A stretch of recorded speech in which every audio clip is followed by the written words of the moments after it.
Section 1. What is Ethereum really, beyond just digital money? Alright, let's break this down because a lot of people hear Ethereum and immediately think it's just another version of Bitcoin, some kind of magic internet money. And while it does have its own currency called Ether, or ETH, thinking of it that way is like saying the internet is just for sending emails. You're missing the entire picture. Ethereum is so much more than that. Imagine it as a global, decentralized computer that anyone can use but no single person or company owns. It's a platform, a foundation upon which developers can build all sorts of unstoppable applications, kind of like how developers build apps for your iPhone or Android device. The key difference here, and this is what you really need to understand, is the word decentralized. Your iPhone apps are controlled by Apple. The websites you visit are hosted on servers owned by companies like Amazon or Google. If they decide to shut something down, it's gone. Ethereum, on the other hand, is run by a massive network of thousands of computers all over the world. This means that once an application is built and launched on Ethereum, it can't be turned off, censored, or manipulated by any single entity. It runs exactly as programmed forever.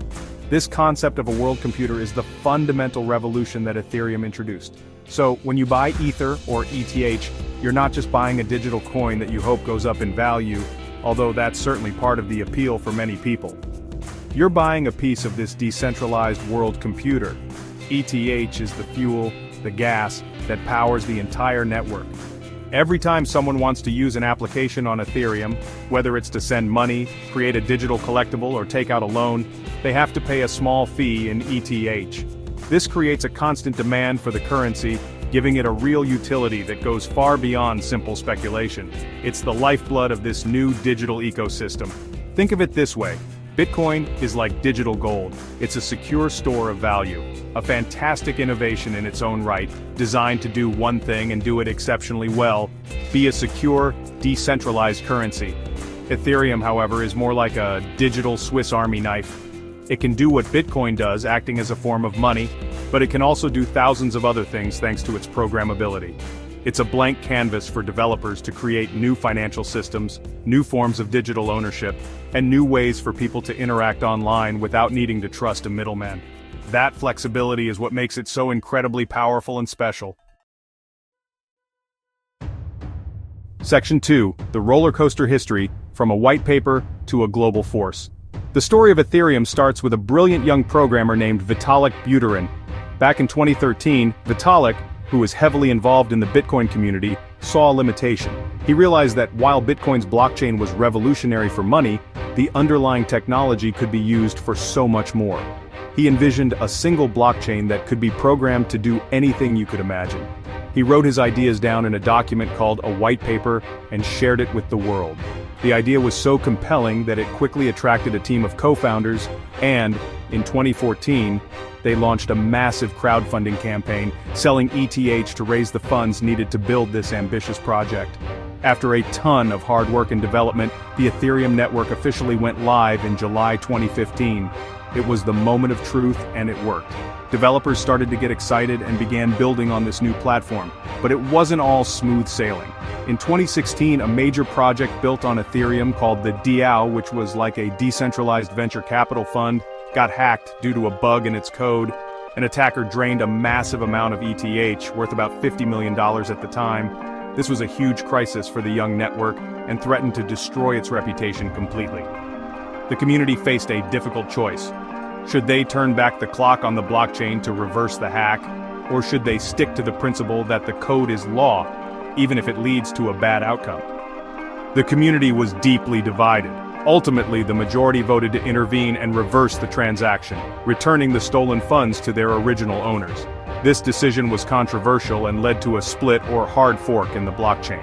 The original unaltered chain continued as Ethereum Classic, while the new reverse chain kept the name Ethereum and became the dominant version that we all know and use today. For years, Ethereum ran on a system called proof of work, similar to Bitcoin, which required massive amounts of energy, but the developers always had a plan to upgrade. This long-awaited upgrade, known as the merge, finally happened in September 2022. Ethereum transitioned to a new system called proof of stake, which is far more energy efficient. We're talking a reduction of over 99% in energy consumption. This was an incredible technical achievement, like changing the engine of an airplane while it was still flying. The merge not only made Ethereum more sustainable, but also set the stage for future upgrades to make it faster and cheaper to use. So why did Ethereum become so popular, attracting thousands of developers and billions of dollars in value? The answer boils down to one groundbreaking concept: smart contracts.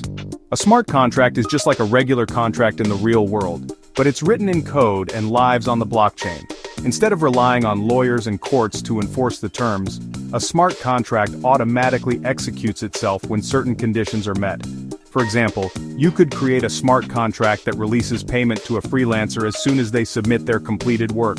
There's no need for a middleman like a bank or a payment processor. This ability to create self-executing automated agreements opened up a universe of possibilities. Developers realized they could use smart contracts to build entire applications that run on the blockchain. These are known as decentralized applications, or dApps. A dApp is like a regular app on your phone, but instead of running on a server owned by a company, it runs on the decentralized Ethereum network. This means they are more transparent, resistant to censorship, and can't be shut down. This is the core reason why Ethereum is often called the world computer. It's a platform for running these dApps. Another huge factor in Ethereum's success is its security and network effect. Because it's been around for a long time and is supported by a massive global network of participants, it is incredibly secure.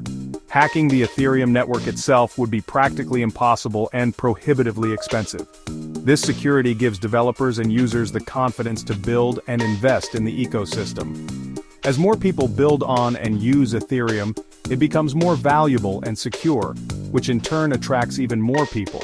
This powerful feedback loop is known as a network effect, and it's a huge advantage that's difficult for newer competitors to overcome. Finally, you can't talk about Ethereum's popularity without mentioning its community. From the very beginning, Ethereum has fostered a vibrant, passionate, and incredibly collaborative community of developers, researchers, artists, and investors.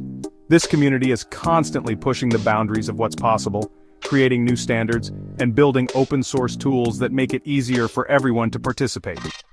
This spirit of open innovation is what keeps Ethereum at the forefront of the blockchain space.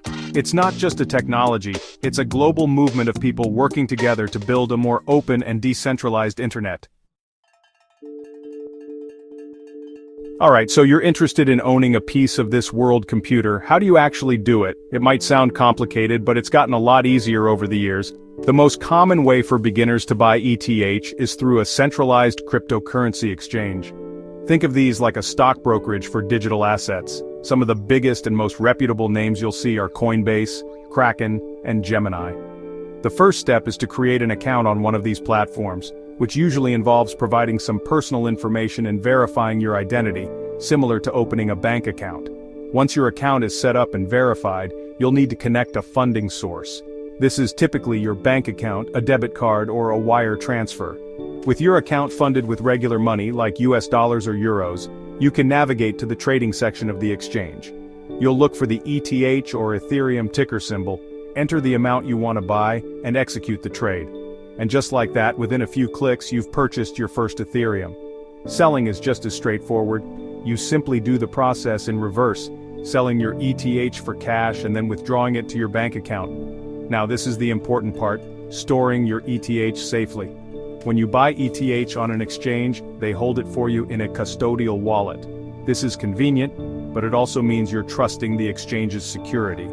For larger amounts, it's highly recommended that you move your ETH to a wallet that you control. This is where the saying, "not your keys, not your crypto" comes from. There are two main types of personal wallets. A hot wallet is a software-based wallet like MetaMask or Trust Wallet that runs as a browser extension or a mobile app. They are very convenient for interacting with dApps. For the best possible security, especially if you're holding a significant amount, you should consider a cold wallet, also known as a hardware wallet. These are physical devices like a USB stick from companies like Ledger or Trezor.